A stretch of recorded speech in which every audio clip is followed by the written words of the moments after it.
মঞ্চে যাচ্ছে বরিশাল্লা মনু। মঞ্চে এসছে বরিশাল্লা মনু।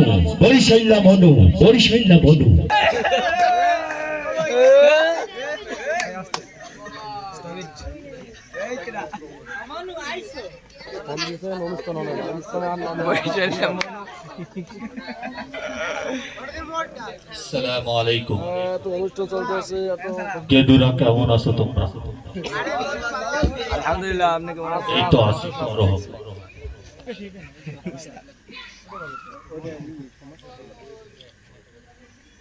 আসসালামু আলাইকুম। আশা করি আপনারা সকলে ভালো আছেন। মুইও আছি কোন রকম, শরীরে ঠাডা পড়ে না, সুস্থ আছি। শুনছেন খবরটি প্রচারিত হচ্ছে একযোগে রেডিও গোরস্থান থেকে। আর খবর পড়ছি মুই শিক্ষিত বাপের একমাত্র অশিক্ষিত বলা বউ মরা এতিম মানুষ বরিশালে মন।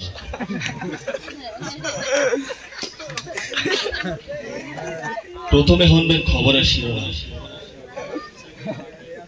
বরিশালের মোগলাপুর গ্রামে পুহুরে নাইতে যাইয়া ব্যাঙ্গের সারিতে এক বিধবা রানীমাতারে নিহত।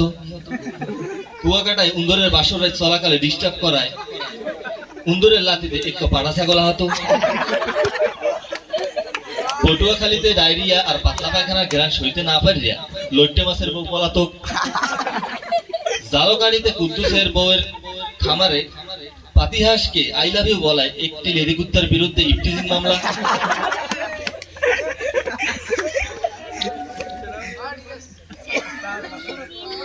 আমতলিতে 12 বছরের এক টিকটিকিকে ধর্ষণ করায় একটি পাড়া ছাগলের বিরুদ্ধে যাবজ্জীবন মামলা। কলেরায় আক্রান্ত হইয়া সদরঘাটের এক মাস মেডিকেলে ভর্তি হয়েছে। বরিশালের এক মাঠে গাই গরু ও দামরা গরুর মধ্যে বিশাল ফুটবল খেলা অনুষ্ঠিত হয়। এবার শুনবেন খবরের বিস্তারিত। বরিশালের হোগলাপুর গ্রামে পুহুরে নাইতে যাইয়া সকিনা বেগম নামের এক রানীমাতারি নিহত হয়েছে। মরার কালে তার বয়স হয়েছিল 61 বছর 3 মাস 12 মিনিট 74 সেকেন্ড। নিহত সকিনা বেগম সগির খানার তালাকপ্রাপ্ত একমাত্র বউ ছিল। জানা গেছে প্রচন্ড ঠাডা পড়া গরমে পুহুরে নাইতে গেলে এই দুর্ঘটনাটি ঘটে। পরে তাকে বঙ্গোপসাগরের মাঝে দাফন করা হয়। এ সময় তার প্রাক্তন স্বামী মোহাম্মদ সগির খান অনুপস্থিত ছিলেন। এদিকে সোসা উন্দুরের বাসর রাত চলাকালে দেখে ফেলায় উন্দুরের লাথিতে এক পাড়া ছাগল আহত হয়। এ সময় পাড়া ছাগলের সামনে 4টা দাঁত পইরে প্রচুর রক্তক্ষরণ হয়। পরে তার আত্মচিৎকারে পাড়া ছাগলটির মালিক লোকমান ফকির সহ স্থানীয় বেমালা লোকজন আইয়া তার স্থানীয় হাসপাতালে ভর্তি করেন। হেয়ার পর কর্মরত চিকিৎসক তার অবস্থা দেখিয়া এই মুখ দিয়ে ছাগলটি আর কাউরে বলে চুমা দিতে পারবে না হেয়া বলে দুঃখ প্রকাশ করছে। জানা যায় সোসা উন্দুরটি চতুর্থ বিয়ের বাসর রাত চলাকালে দিনের বেড়া ভাঙ্গে ঢুকে ফেলা এই দুর্ঘটনাটি বলে ঘটছে।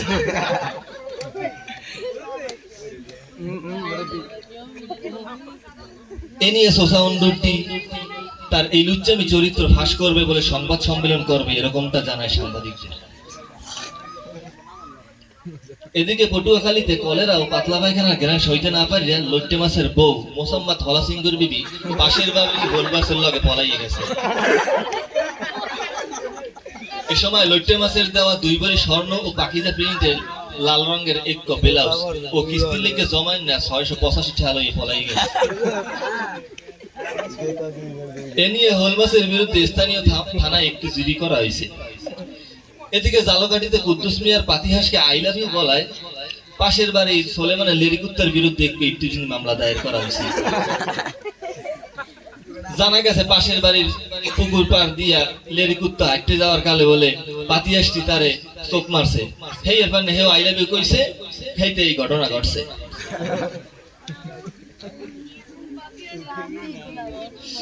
এদিকে আমতলিতে 12 বছরের নাদান একটি টিকটিকিকে ধর্ষণ করায় সদর মিয়ার লুচ্চে পাড়ার যাবজ্জীবন কারাদণ্ড দণ্ডিত করা হয়েছে। গেছে শুক্রবার বিদেশি আদালতে এই রায় ঘোষণা করা হয়। এ সময় এ রায় হইনা সদর মেয়র লুইসেপাড়া কান্নায় বেহুশ হয়ে পড়ে। এদিকে কলেরায় আক্রান্ত হইয়া বরিশালের শেরেবাংলা মেডিকেলে একজন গজাল মাছ ভর্তি হয়। এজন্য ডাক্তার তাকে বেশি বেশি মরক পোষা ও চিকের গুড় খাওয়ার নির্দেশ দেয়। এ সকল খেদমতের জন্য তার বিবি মোসাম্মদ পাঙ্গাস বেগমকে বলা হয়েছে। জানা যায় গজাল মাছটি তার বউয়ের লিপস্টিক বোম্বাই মরিচ ভেবে খেয়ে ফেলায় এই ঘটনার সৃষ্টি হয়। বর্তমানে তার অবস্থা আশঙ্কাজনক। জানা গেছে তার গায়ে এখন 110 ডিগ্রি জ্বর রয়েছে। এবার খেলার খবর। এদিকে ভোলার কুকরিশ্বর এলাকায় সান্টু মিয়ার 11টি গাই গরু ও সালামরাজির 11টি বলদ গরুর মধ্যে ফুটবল খেলা অনুষ্ঠিত হয়। এবার রেফারির আদেশে খেলা চলছে। বল পেয়েছে বলদ গরু পোতা আবার বলে গুতা নামাইয়া গাই গরুর গোপন স্থানে মারছে গুতা। এরপর দুই দলের খেলোয়াড়দের সংঘর্ষে খেলাটি বন্ধ হয়ে যায়। এবার আবহাওয়া। আজকে যে কোনো সময় মোর ছোট বউয়ের আব্বা মানে মোর বউ বয়রামে আর ঘরের সালের উপরিত দেয়া ঘন্টায় 4,50,000 কিলোমিটার বেগে দমকা হাওয়া বয়ে যেতে পারে এবং সেই সাথে সাথে গুড়ি গুড়ি বৃষ্টির সম্ভাবনাও রয়েছে। তাই বলে এই শহরের গর্ভবতী মহিলা ও যুবতী মেয়েদের সাবধানে থাকতে বলা হয়েছে। ধন্যবাদ। আবার অমোঘ এই ঠাড়া পড়া সংবাদ শোনার আমন্ত্রণ রইল। সালাম আলাইকুম।